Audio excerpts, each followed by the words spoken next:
So, first of all, what is one of the main problems when dealing with satellite images? Well, let's see this first example. This is an image of the city of Iquitos near to the Amazon River. And for me, it is perfect because you can see clearly everything without any obstruction or occlusion. But if we see the next example, we see the city of Chiclayo near to the Peruvian coast. And you can see that it is terribly covered by fog, by clouds, and by shadows. And by the way, shadows may be cast not only by clouds, but also by big mountains or big buildings. So for that, many people would say that this image is useless. Yeah, I know, the first one. What happened? Sometimes we need to know what happened exactly that date, and because of that, we cannot wait like 2 weeks or 4 weeks or 6 weeks until the satellite gives us a perfect image. So what we need to do is to detect those shadows, those clouds, those fogs, and work only with the useful part of the image. Why is difficult to do that? Because when we talk about high-resolution satellite images, the more spatial resolution you have, the less spectral resolution. So we don't have extra spectral information, such as the thermal band, which certainly will be helpful to us to detect shadows. So the first approach was detect the clouds, and for me it was a relatively easy problem. This corresponds to a previous work that I did using deep learning. I used superpixels and I trained a convolutional neural network to classify if a small patch of 27 by 27 pixels correspond to clouds or not clouds. But let's see why are the cloud detection problem and the shadow detection problem so different. If any human see this image of that data set that I used to train the cloud detection problem, anyone can notice what is the difference between a cloud and no cloud, because the clouds have a relatively smoother texture and a relatively higher level of reflectance. But that is not the case for the shadows. If we see this patch here, well, maybe you can't see it clearly, but if we see this patch, it is dark, and because of that we may conclude that it is inside a shadowed region. And let's see a bigger portion of the image. It is inside the shadow region. Actually, if we see the shadow mask, the white color corresponds to shadow and the black color corresponds to non-shadow. But if we see another example here, if we see another example, as I said, you maybe can't see it, but it's even darker than the previous one.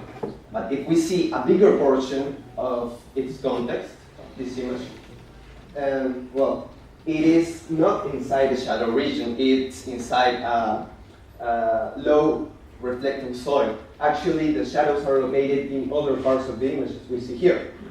So as you can see, this is a very subjective problem, even for humans. So what is the first conclusion? The first conclusion is that we need more context to detect shadows.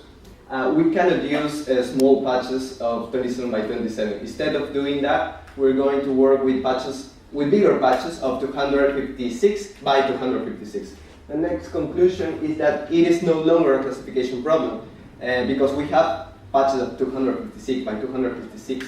We cannot classify if it's shadow or non-shadow. We have to segment where are located the shadows and where are not.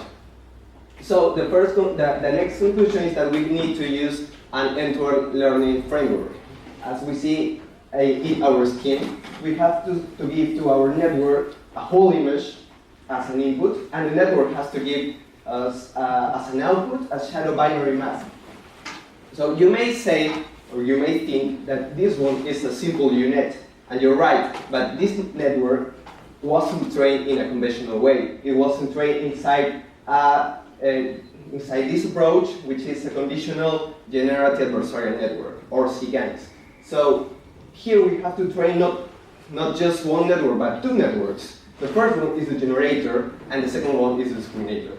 And the generator has to generate shadow mask as a new representation of the original image. And the discriminator has to discern if a given mask comes from the generator or from the ground truth, which we manually draw. And during the training, the generator has to generate such credible shadow mask that may confound or fool the discriminator.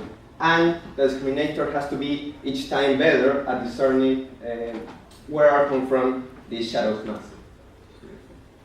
So the first step of the methodology is to create a data set. We have these original images, and we have the shadow mask that we have manually drawn. These images were acquired using the Peruvian satellite PERUSAT-1. Its spatial resolution is of 2.8 meters per pixel, and they have 4 channels. The first one is the red, the green, the blue, and the near infrared or near. And we used 1,600 patches, 90% for the training set, 5% for the validation test set, and the 5% for the test set. We you can find this data set and use it if you go to this website. It's our website. So after training, we came up with these 2 architectures. The first one is the generator, and the second one the discriminator. This one is a simple unit with 2 layers in the encoder and 2 layers in the decoder. So in the encoder, we have to encode the information, and for that we use convolutions to reduce the size of the original image. And here we have to decode the information, and for that we use deconvolutions to grow the size. And in addition, we have to use skips to share information between the early layers, and to keep low-level details such as lines or borders. The next case is the discriminator, and we have to concatenate the original image and the shadow image.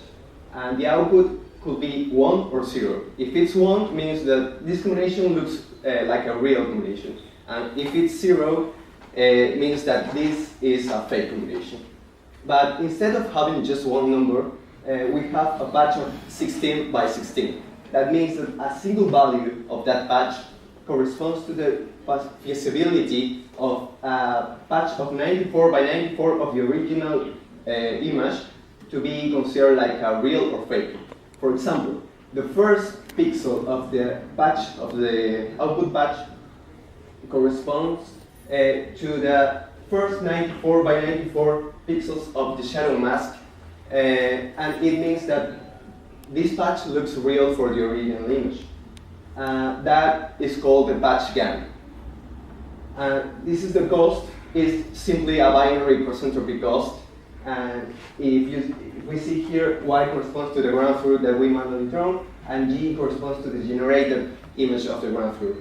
And as you may see, this is the objective of the problem. The discriminator has to maximize the cost, while the generator wants to minimize the cost. So this is why it's called an adversarial training. The next, you can see in this table that we tried many architectures, many possible architectures for the generator, and you can see that we decided to maintain only 2 layers in the encoder and the decoder because it showed the greatest value of accuracy. Here are the results. The first row are the original images, and the second row are the ground truth. The third row corresponds to our results. The red color means false positive, and the green color means false negative. These ones are very difficult cases, even for humans to understand the image. So that's why I wanted to show the most difficult cases. Letter D and letter E correspond to other deep learning approaches, but trained in a conventional way. And letter F and letter G correspond to other methods based on thresholding and SDM and extended random walker. So you can see that it's easily to confound shadows by water or by low reflecting soil. If we analyze statistically these results, you can see that we achieve the greatest value of accuracy and also the greatest value of kappa index by far. This index combines the false positive and false negative information, and we see that it is much better than the compare methods. So the conclusion is that in this paper, in this work, we use an end-to-end learning approach to detect shadows using conditional generative adversarial networks. We compare the same architecture, training it in an adversarial way and in a conventional way, and we can conclude that if we train using cGANs, we can achieve better results because our data set is not so large. So it is very suitable to use this approach here. And yes, also that we have achieved the greatest results comparing it with other methods or another state of the art. So that would basically be all. So if you have any questions.